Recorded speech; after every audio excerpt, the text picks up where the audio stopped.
Hello again. In this video we're going to finish up section 7 of DMA 20 and finish our discussion on an introduction to decimals. In the last video we talked about place value, expanded form of a decimal, and reading and writing decimals in standard form. In this video we'll cover comparing decimals using greater than or less than signs, graphing decimals, rounding decimals, and finally an application problem. To compare decimals, first make sure both the numbers have the same number of decimal places, and if they're unequal in length, then add some additional zeros to the shorter number until they're all the same length. Those zero placeholders won't change the value. Now, compare the digits of each decimal, column by column, or one by one, working from left to right. If the decimals are positive numbers, when you come across two digits that differ, the decimal with the greater digit is the greater number. But if they're negative, when you come across two digits that differ, the decimal with the smaller digit is the greater number because that's the one that's going to be closer to 0 or farther to the right on the number line, hence making it greater. Now let's start comparing. In the first example, we have 1 and 2,679 10,000ths, and 1 and 2,658 10,000ths. Now when I do these, I like to align these guys vertically at the decimal. So I'm just going to copy the second decimal here under the first one, 1.2658. And now we'll start comparing.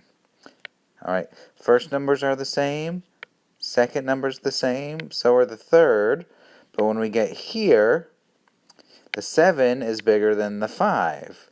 So that means this top one is going to be the greater one. Since these are positive, the one with a greater place value once they start to differ is the greatest of the numbers. So this first one is the greater of the two. So when I'm going to write the greater than sign to show that that one's bigger. You always want to open to the big one, point towards the small one. And the second example, I'm going to copy this one underneath as well. 54.9, and then I'm going to add zeros to make them the same length. So I'm going to add those two zeros to make them the same length. So the 5's the same, the 4's the same, the 9's the same, but here in the hundredths place we have our two numbers that differ. The 2 is bigger than the 0, that means that this top number is bigger, so I'm going to write a less than sign because that second number is bigger. Now, in our third example, we have negatives, and we know that that changes things a little bit. So I'm going to copy again, negative 10.45, and then again add a 0 to make them the same length. Now let's compare. The 1 is the same, the 0 is the same, the 4 is the same, but here's where my digits differ. Okay, since it's negative, I'm going to take the smaller of the two, which is going to be this top number, 10.419. That's going to be our larger value because this is the smaller and we're dealing with negative numbers. So I'm going to open towards that. That's greater than the other number. Now to graphing numbers on the number line. Now WebAssign doesn't view this as an exact science. If you get close enough, you'll get it right, so that's good enough for this class. We don't have to worry about being very, very precise, but within a tenth or so will be acceptable. So here I have 4 numbers that I need to graph on a number line, and I've got my number line going from -2 to 1. So we're going to kind of imagine that each of these digits is broken up into like 10 different spaces, okay? So 0, 0.1, 0.2, 0.3, 0.4, 0.5 is always right there in the middle, and then 0.6, 7, 8, 9, and then the whole. I'm not going to go ahead and mark these because that would really make for a messy looking number line, but just think every so far is about a tenth, and halfway is like the 0.5 mark. Same way moving to the left, a tenth, 0.2, 0.3, 0.4, 0.5 is going to be right in the middle. So every so far is about another tenth as we move over. So let's start with this first number, negative 1.8. So we go to negative 1. Negative 0.5 is about here, so it's about 3/10 past there. So I'd say negative 1.8 is about right there. It's kind of close to the 2, but it's not quite that far. So I'm going to place that here, the negative 1.8. Next, we have negative 1.23. So we might go all the way to 1, negative 1. This would be negative 1.1. Maybe 1.2, 0.23 is right around in here. So I'll make that my second dot, negative 1.23. My third number, negative 3/10. Remember, a half is going to be right there. So this is just about a little bit more than a quarter of the way on this number line. I'd say about in this region. Negative 0.3. And our last number, a positive 1.89. So that's going to be almost all the way to 1.9, which I guess would be really close to this 2, but not quite at the 2 on the number line. So here we have 1.89.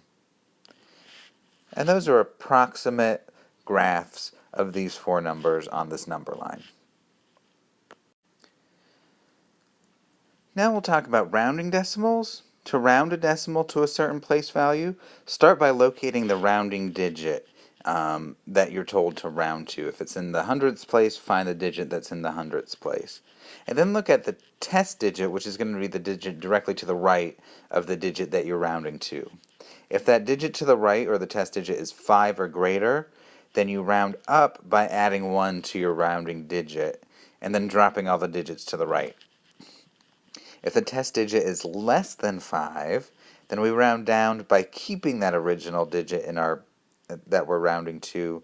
We don't move it up or down, and then we drop all the digits to the right of it.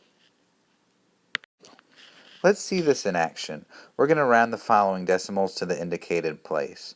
So this first decimal, we're going to round to the nearest tenth.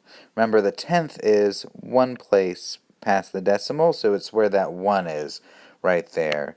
Now we look to the right of it, and we look. That's our test digit, and that's 3.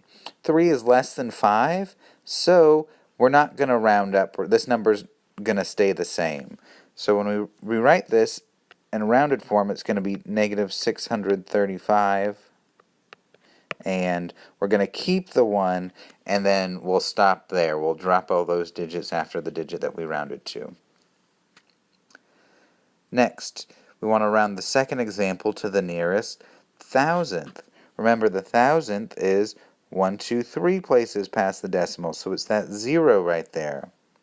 We look to the right of it one digit, and we come across to 9. That 9 is above 5, so we're going to round the 0 up to a 1. So when we write this, it would be 7.341, and then we drop everything to the right. Now we need to round to the nearest hundredth in our third example, and that's 2 places past the decimal. There's a 9 there. So we look to the right of it. There's a 6. That means the 9 goes up, but the 9 goes up to 10. So let's look at that. This 9 is going to go up to a 10. That means I have to add 1 to this column here, and then this column is going to change to a 0. So the 9, you may want to think of it this way. The 9 becomes a 0, and then we add 1 to the digit in front of it. And remember, everything else is going to fall off after the decimal. So when we rewrite that out, we would write 33 point. The 0 went up to a 1, the 9 went up to a 10, so that's a 0, and then we'll drop everything off. Now this is the one case where we will want to leave those tailing zeros. Usually we would drop that last 0 off because it's just an extra placeholder 0. But since we were told to express this number to the nearest hundredth, then we need to leave that 0 to show that there would be nothing left in the hundredths place. We'll finish off this section with an application problem. A microscope used in a lab is capable of viewing structures that range in size from 0.1 or 1/10 to as small as 1/10,000th of a centimeter. Which of these structures listed in the table below would be visible through this microscope? Okay, so we need to make sure that they all fall in this range between 0.0001 and 0.1. So they have to fall within that range. Where this number is the smaller, clearly, of the two numbers, and this number is larger. Just looking down the list, there's nothing that's going to be bigger than 0.1. There's nothing greater than a 0 here, and there's nothing greater than a 0 here. So we just need to make sure that everything is bigger than this. Okay, everything falls well below the high end. We just have to make sure that nothing's too small so we can't see it. So I'm going to kind of copy this number, our low end here, underneath.